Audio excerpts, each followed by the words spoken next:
인사청문회가 끝나고.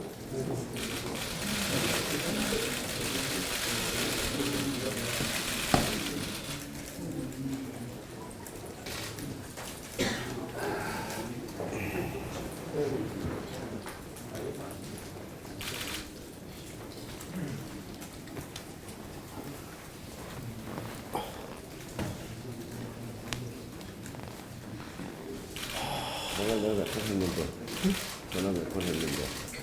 안 왔던데? 왜? 안 왔어. 내가 좀 살펴봐. 아니, 왜 안 왔어? 언제, 지금? 오늘 아침에. 아침에? 어제도. 그냥 회의 들어가면 또 저는, 난 저를 맡겨버리니까 회의 들어가면. 지금 막 요청 지금 안 끝났는데. 그렇지? 참, 강력하게 너무 많네. 지금 자유한국당이 요청하고 뭐, 그랬는지. 치고치 다니네.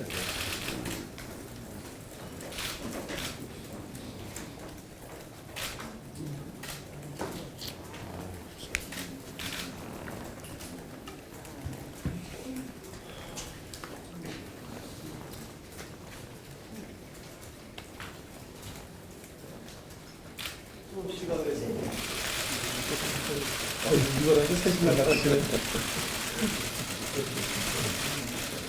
포즈 또 잡아야 돼? 또뭐 꼬지 잡아?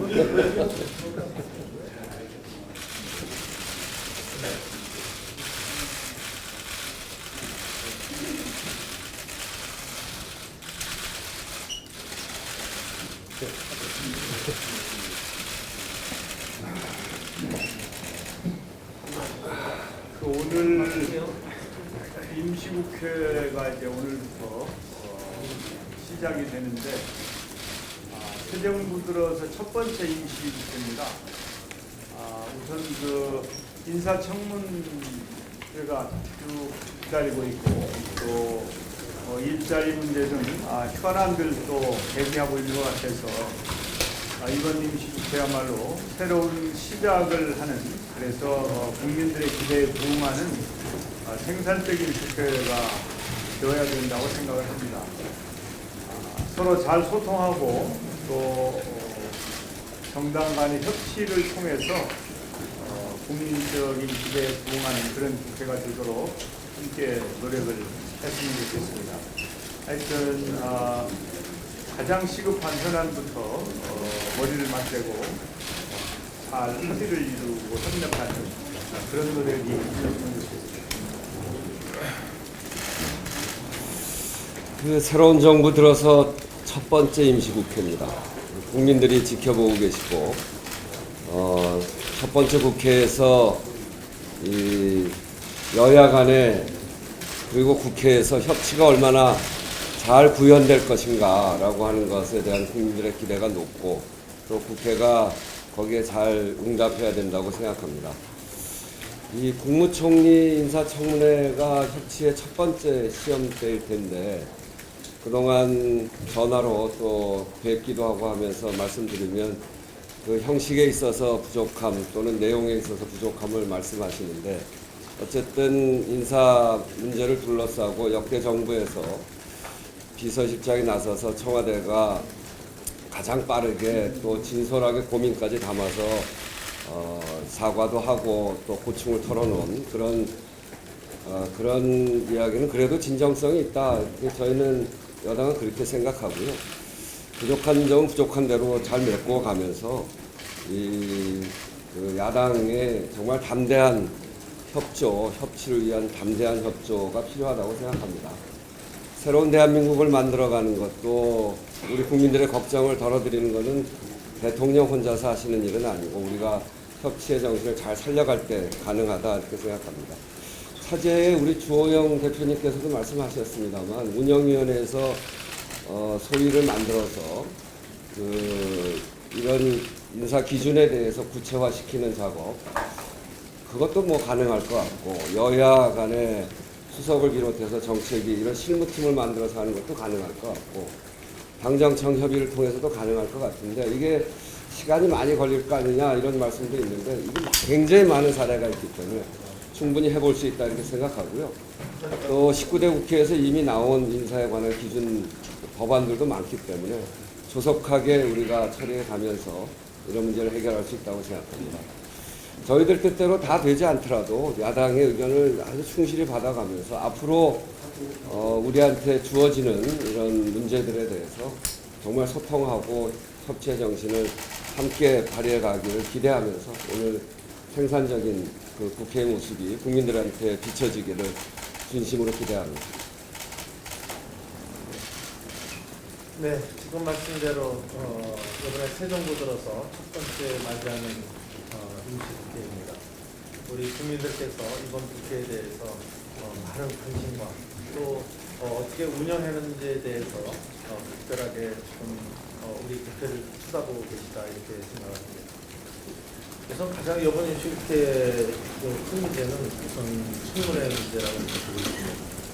저는 대통령께서 후보 시절에도 마찬가지로 대통령 계신 이후에도 소통을 강조하시면서 대단히 일통당당하게 임해 오셨다고 이렇게 보고 있습니다. 저는 이 모습을 계속 견지해 주시려고 한다면 저는 소위 말과 행동이 다르지 않는 언행일치의 모습, 또 두 번째는 결제 해지의 모습으로 이 문제를 해결해 주실 것을 저는 기대하고 있습니다. 또 한 가지는 이 문제뿐만이 아니라 앞으로 줄줄이 이어질 그 청문회에 대해서 이번 총리 인준의 기준이 소위 도덕성 잣대의 기준이 하나의 가름마 역할을 해줄 거라고는 믿습니다. 총리 청문회를 이 가름마를 쳐주지 못하면 앞으로 이 청문회가 이어지는 것에 대해서 다른 기준의 잣대를 대기가 대단히 어렵다 이렇게 보고 있기 때문에 이번에 이것에 대한 분명한 입장을 보고 저희들 저희 자유한국당에서는 임하려고 하고 있습니다. 또 지금 그 후에 나오는 지금 후보자들의 경우도 봐도 뭐 외교부 장관 내정자만 하더라도 지금 뭐 위장전이 이중국적 또 증여세 탈루 최근에는 또 거짓말 의혹까지 이렇게 나타나고 있어서 이런 문제들에 대해서 정확하게 그 정부가 대통령께서 입장을 정리해 줄 것을 저는 부탁을 드립니다. 지금 우리 우 대표께서 좋은 말씀을 좀 해주셨는데 저희 당으로서는 이 청문회 문제를 대단히 좀 심각하게 보고 있습니다. 우리 여당에서는 어떻게 판단하고 계신지 모르겠습니다만은 제가 듣는 여론도 일부 여론조사기관의 발표와는 다르게 상당히 지금 이민들을 심각하게 보고 있다는 말씀을 드리면서 아무쪼록 좀 우리 의장님께서 지도력을 발휘해 주셔서 소통과 대화로서 원만하게 잘 진행될 수 있도록 해주시기를 강조드립니다. 네. 첫 단추를 잘 꿰야 한다는 말이 있습니다. 문재인 정부에서의 첫 1년이 첫 단추에 해당되고 또 문재인 정부 1년의 첫 단추는 이번 6월 임시국회가 될 것이라고 생각합니다. 저는 문재인 대통령은 아마 높은 도덕성을 강조했기 때문에 아마 그런 점에서도 국민의 선택을 받는데 어느 정도 유리했을 거라고 생각을 하고 있습니다. 그런데 그렇게 높은 도덕성을 강조하면서 대통령에 당선되신 문재인 대통령이 한 번도 아니고 수차례에 걸쳐서 5대 비리 전력자 원천 배제라고 하는 국민에게 대한 약속에 대해서 지금 상황이 이 지경이 됐는데도 불구하고 대통령께서는 아무 말씀도 하고 계시지 않습니다. 그토록 강조했던 문재인 정부의 도덕성이 이렇게 커다란 어떤 훼손을 당했으면 대통령께서 좀 직접 나서셔 가지고 거기에 대한 어떤 해명과 국민의 이해를 구하는 노력들이 있어야 되지 않을까 저는 그렇게 생각합니다. 더더욱 강조하고 싶은 것은 대통령을 대신한다고 하는 임종석 비서실장의 지난 금요일 오전에 청와대 브리핑입니다. 이 브리핑 전문을 보면 뭐 사과한다, 유감이라고 하는 말은 끝부분에 나오지만 전체적인 앞부분의 이야기는 상황이 달라졌다. 선거 캠페인과 국정 운영은 다르다. 뭐 여러 가지로 그럴 수밖에 없었다. 라고 하면서 현실론과 상황론과 어떤 그런 것들을 이야기하고 있습니다. 그러니까 이것은 어떤 진정성이 깃든 사과라기보다 국민을 훈계하려는 것이 아닌가라는 그런 생각이 들 정도였습니다. 자신들의 잘못에 대해서 진솔하게 사과하는 모습은 볼 수 없었습니다. 왜 자신들의 잘못에 대해서는 그렇게 인정하기를 인색해 하면서 오히려 상황이 변했다든가 현실적으로 어렵다든가 같은 그런 말로서 국민을 그리고 국회를 훈계하려고 하는 것입니까? 이런 점에 있어서 문재인 대통령과 청와대에 정말 근본적인 어떤 발상의 전환이 있어야 된다. 그런 점들을 강조드리고 싶습니다. 감사합니다. 예, 새 정부에서 첫 임시국회가 되는데 지금까지의 구성와는 다른 사당 체제에서 협치를 바라는 국민들의 요구를 받들어서 우리 국회가 생산적으로 많은 성과를 냈으면 합니다. 이번 6월 임시국회는 앞서서도 여러분이 말씀하셨다시피 고위공직자, 직문, 인준 문제가 제일 큰 문제입니다. 우선 국무총리 내정자 위장전입 문제와 관련해서 말씀드리면 저는 수차례 국회가 인사청문 통과와 거부의 기준을 마련하자고 요구를 했고 마치 몇몇 분이 동의해서 아마 그런 절차가 만들어질 걸로 기대를 하는데 단 그것은 전문가의 의견도 수렴해야 되고 여러 케이스를 연구해야 되기 때문에 상당한 시간이 필요할 걸로 봅니다. 빠른 시간 안에 그런 기준을 마련해서 향후에는 그 기준에 해당되는지 안 되는지만 판정이 되면 여야 간의 시비 없이 깨끗하게 정리를 하는 방향으로 가면 되겠는데 다만 이 정부 1기 내각 출범이 한 달 안쪽으로 거의 청문회가 다 열리고 잡힐 상황이고 최소한 20개가 넘는 자리에 관해서 인사청문이 열릴 그런 예정입니다. 국무총리 후보자는 본회의의 인준이 필요하고 나머지 국무위원 이하 나머지 청문 대상자들에 대해서는 상임위원회에서 부적격 의견을 내더라도 임명하는 데 지장이 없기 때문에 국무총리 위장 전입 인정 문제가 향후 여러 고위공직자들 청문의 가장 중심이 되는 것이기 때문에 아마 많은 어려움이 있는 것 같습니다. 저희들은 이렇게 요구를 합니다.